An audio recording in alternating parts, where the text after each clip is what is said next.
No choice na.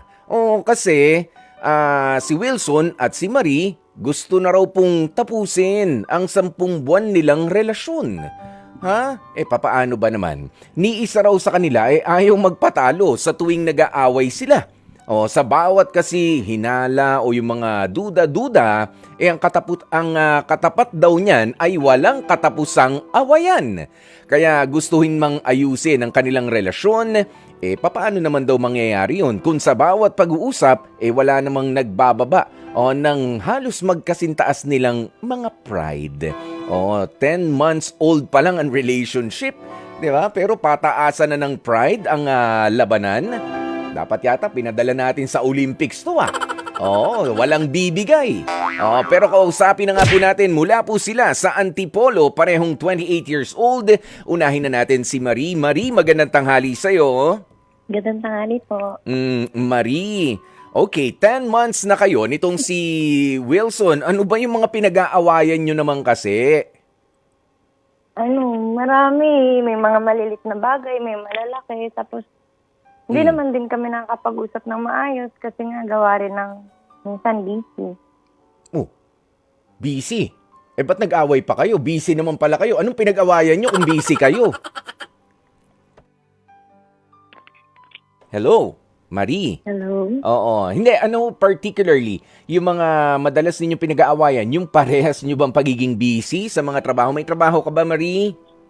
Meron. Oo. Nagbi-business po ako. Tapos, sa mga maliliit na bagay, pati yung pagiging fan ko sa BTS, pinapakailaman.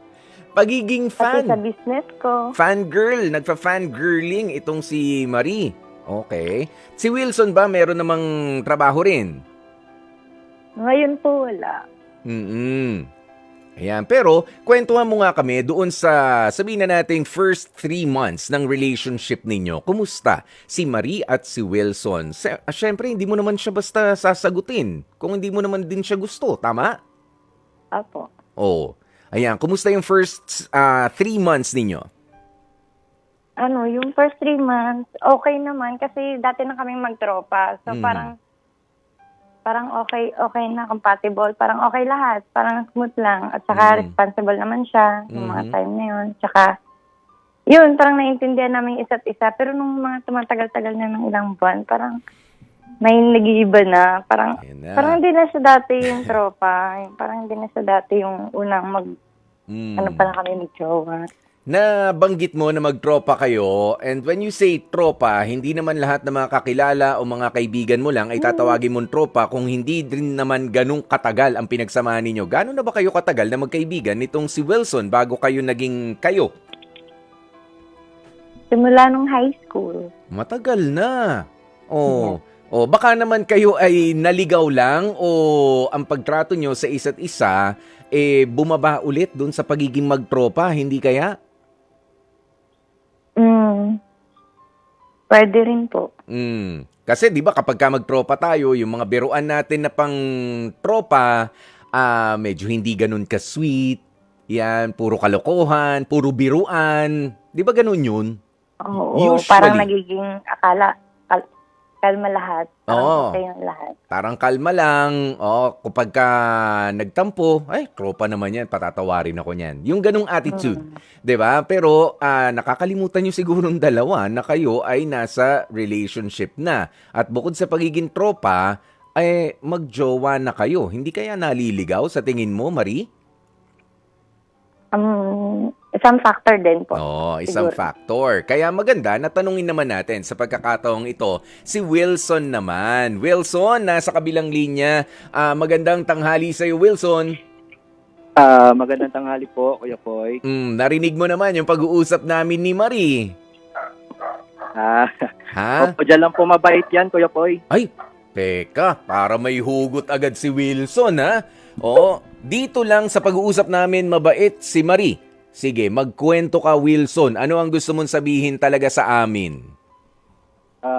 Pag sa ano po kasi, Kuya Poy, ang problema kasi namin, pag tuwing lumalabas kami, lagi po kami nagtatalo niyan. Lalo na po sa trabaho niya, since nag-work po siya sa online po, yung sa online business, ganyan.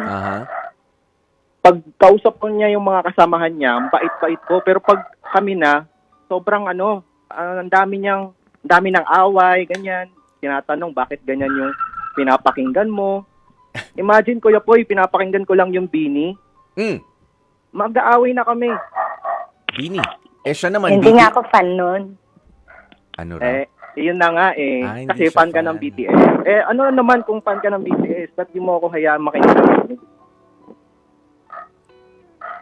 So, yun nga po, Kuya Poy, sa mga ganyan, mga maliliit na bagay, mga malalaking na bagay, diyan po kami nag-aaway. Yun pala Hindi yun. po kami nagkakasundo. Siguro dahil magkaiba kami ng fandom, ganyan.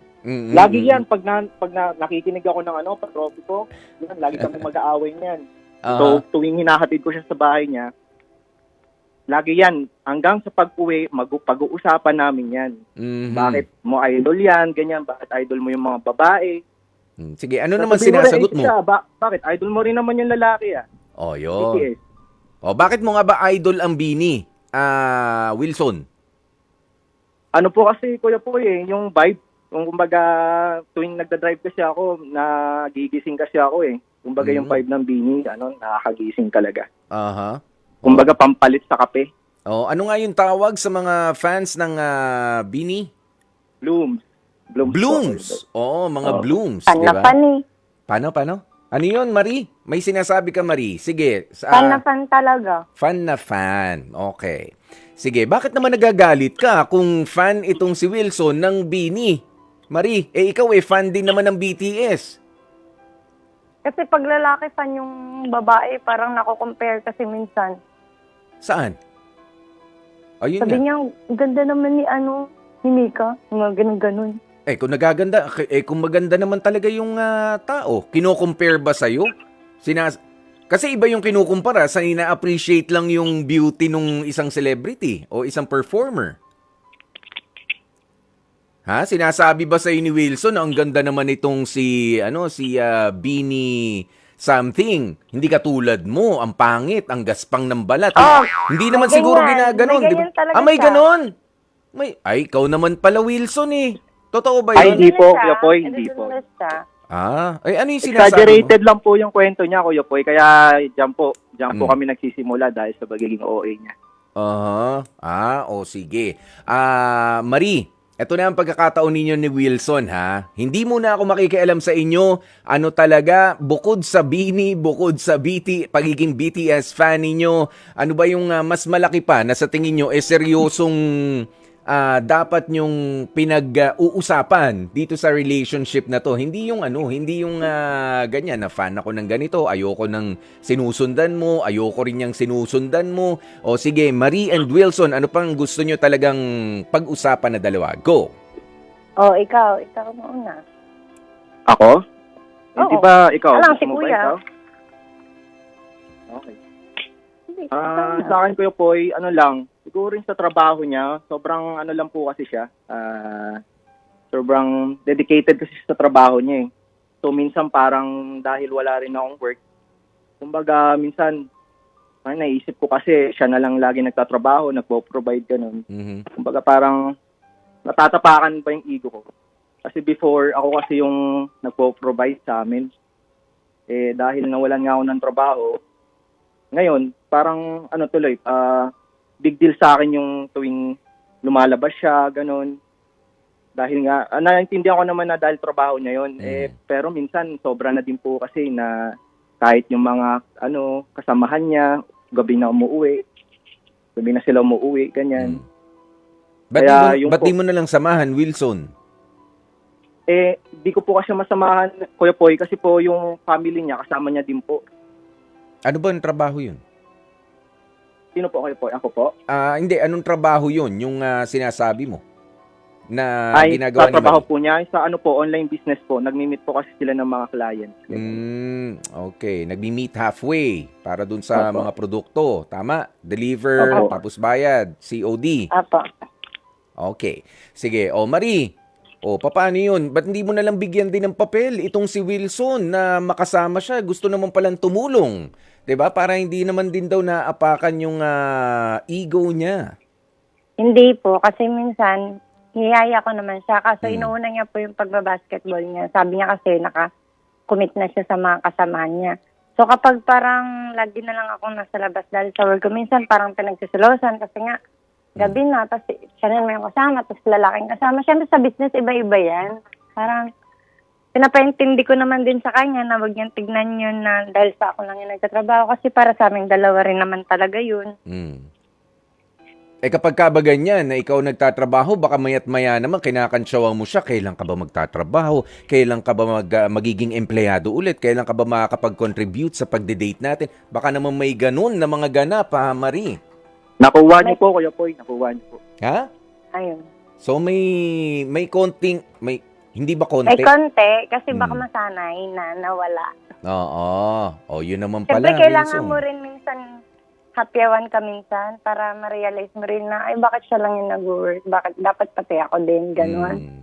Pero hindi pa kayo mag-asawa, ha? Para ho sa mga nakikinig, di pa mag-asawa ito. Hindi. Mag-boyfriend, mag-girlfriend pa lamang sila for 10 months na matagal na magtropa. Pero ganito na nga, di ba, nagpo-provide, may sinasabi na si Wilson na gusto mag-provide para, alam mo, ipo-provide mo lang naman talaga sa ngayon, ha? Dahil sa magjowa kayo, yung pan-date ninyo siguro, yung ganyan. Pero yung pambayad sa kuryente nila Marie, pambili niya ng sabon, o yung pang buwan ng bumibisita sa babae, hindi mo pa kailangan gastusan yun. Oo, yun muna. Pero Wilson, gaano na ba katagal? Walang trabaho? Almost 1 year na rin po, Kuya Poy. Ba't nagtagal ng ganoon? Kasi po, Kuya Poy, may medical condition kasi ako. Na? Yung about po sa allergy, ganyan. Sa work ko po kasi before, sobrang nag-ano po kasi yung skin ko. Pero nakakapag-basketball ka, Kaya po, sabi ni Marie. Opo, kaya naman po. Kasi sa basketball, wala naman pong pake yung mga kasamahan ko eh. Walang pake, pero hindi ba nakakahawa yan na... Hindi naman po, Kuya Poy. Kaya naman po. No, kaya naman, ha? Oo, sa'yo, hindi naman din ba nakakasama?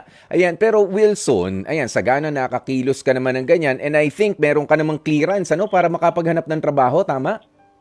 Yeah. Meron naman po. No, kung may clearance na para makahanap ng trabaho, ang problema dito ay ikaw, masyado ka naka-focus dito kay Marie at wala namang problema ron. Ang problema nga lang ay hindi ka ganun ka-busy. Okay? Kaya pati yung mga maliliit, yung mga petty na mga hindi na dapat pinapatulan na sinasabi ni Marie, pinapatulan mo. Samantala, si Marie naman, sa dami ng ginagawa, ay parang addicted naman doon addicted naman sa pangangantsaw din kay Wilson. Bakit hindi niyo suportahan yung isa't isa? At hindi, 'di ba? You appreciate more yung inyong mga partner. Hindi yung parang kinokondena nyo na ito ang kulang sa iyo, ito ang mali sa iyo. Ayoko ng iniidolo mo. Kita nyo, bumaba kayo doon sa level na gano'n. Hindi ko sinasabi, I have nothing against doon sa mga nagfa-fangirl o sa mga nagfa-fanboy dyan, okay lang yan. Ayan, pero yung away ninyo sa relationship ninyo, really, yan ba talaga ang issue? Ha? Na follower ng BINI itong si Wilson at follower ng BTS naman itong si Marie at pinag-aawayan nyo yan for how many months na? Actually, Kuya Poy, yung mga friends ko kasi sa basketball, yun din po kasi nire-refer ko sa kanya sa business, yung mga ibang friends. Yes. So, parang niisip ko, nakakatulong naman po ako sa business niya. Kasi may, kumbaga, yung network ko, ginagamit ko din. Yes. Tapos yun, parang nagiging conflict tuloy sa amin na pinag-aaway namin na bakit? Nakakapagbigay naman ako ng mga client sa'yo, ganyan. Yung ibang mong client yan, galing sa mga tropa ko. Pero kumbaga, nakakatulong naman po ako, Kuya Poy. Kasi nga lang po ang problema na minsan pinapamukha niya na parang hindi enough, ganyan na hindi enough, kailangan mo maghanap ng trabaho, ganyan. Kasi paano na yung future natin? So, kumbaga, doon po kami nag-aaway sa mga ganun po. Alam mo kayong dalawa, Marie and Wilson, ikaw ba, Marie, mahal mo itong si Wilson? Opo. Wilson, ikaw mahal mo itong si Marie? Opo, since high school po. Oo, so mahal nyo ang isa't isa. Alam nyo, ang nakikita kong problema sa inyo, hindi nyo finifilter kung ano ang sasabihin ninyo. Hindi nyo muna iniisip yung mga salitang makakapanakit, makaka-offend, o makakapamaliit doon sa partner ninyo bago nyo bitiwan. Dahil nga siguro, dati kayong magtropa. Ha? Alam nyo, kapag ganyan kasi, nakakasira ng loob kapag parang nararamdaman mo na hindi ka sinusuportahan o parang sinusumbatan ka ng partner mo sa oras na katulad si Wilson, walang trabaho sa ngayon. Samantala, di ba, yung mga sinasabi ni Marie, hindi mo finifilter, naiinsulto si Wilson. Nakakatulong naman daw siya, ganyan. Pero sa pangatwiran mo naman, Wilson, hindi naman lahat ng salita kailangan din patulan. Ha? Alam mo naman pala na nakakatulong ka. Well and good. Pero mas maganda, bukod dun sa tulong, ikaw mismo ay meron ding pinagkakaabalahan. Di ba mas maganda yun? Hindi yung tagahanap ka lang ng network ng business nitong si Marie, ikaw rin meron kang main source. Ha? Pwedeng magtrabaho ka o pwedeng meron ka ring sariling business na katulad dun sa kanya. Di ba? Mas maigi yun. Ano sa tingin nyo? Wilson and Marie, hindi lahat eto, ulitin natin, hindi lahat ng mga salita na sinasabi ng partner mo na hindi mo nagugustuhan, kailangan patulan. Meron yung iba dyan talagang pagpasok sa kaliwang tenga, labas sa kanan. Diba? Magpapalampas kayo. Tapos, kapag ka magbibitaw naman ng mga salita sa partner ninyo bilang paalaala, bilang concern, sana manatiling concern talaga at paalaala at hindi magmuka at magtunog panunumbat, galit, o kaya ay parang sinasabihan mo na wala kang kwenta, wala kang naitutulong. Ha? Ingatan nyo yung mga salita na lumalabas sa mga bibig ninyo. Ha? Marie and Wilson, tagasan ba kayo sa Antipolo? Parehas na mataas ang pride ninyo eh. Saan ba kayo? Sa lower Antipolo o sa upper Antipolo? Upper po. Sabi na nga ba eh. Nasa taas kaya mataas ang pride eh. Nga. Aaron Tolentino nakikinig sa atin. Biglang, natawa na lang daw siya. Taga-taas pala yan ng Antipolo. Mataas nga ang pride. Hindi. Ano lang, kasi mas mataas yun. Nasa bundok pala eh. Nasa bundok. Pero sige, eto na nga ha. Sa oras nating 12:37, Marie and Wilson, ano ang heart decision ninyong dalawa? Kayo ba ay letter H, half and half? Letter E, i-evaluate nyo na muna. Letter A, approve pa rin, Kuya Poy. O letter R, tatapusin na, i-reject ko na po. Or C, try again. Sige, ano ang heart decision ninyong dalawa? Marie and Wilson. Marie, go. Ako po, approve pa rin. Approve pa rin. Ikaw, Wilson. Hina lang po sa akin, Sir Poy, try again naman po. Ang ano? Na i-work out po yung relationship na. Workout. Ba't parang labas sa ilong? Wilson. Ha? Alam ko naman po na may pinagsamahan naman po kami since high school. So, tingin ko di naman po enough yung simpleng salita lang na makakasira sa relasyon namin. Yan. Oo. And make yourself busy. Wilson, 1 taon na walang trabaho. Ha? Opo, Kuya Poy. Hindi ko sinasabi na tamad ka o ano. Baka hindi pa dumarating yung swerte. Baka nga hindi trabaho ang naghihintay sa'yo. Baka business din, nakatulad ni Marie. Ha? Baka nandyan lang. May mga opportunities sa sobrang lapit, hindi na natin makita. Nasa ilong na lamang pala natin.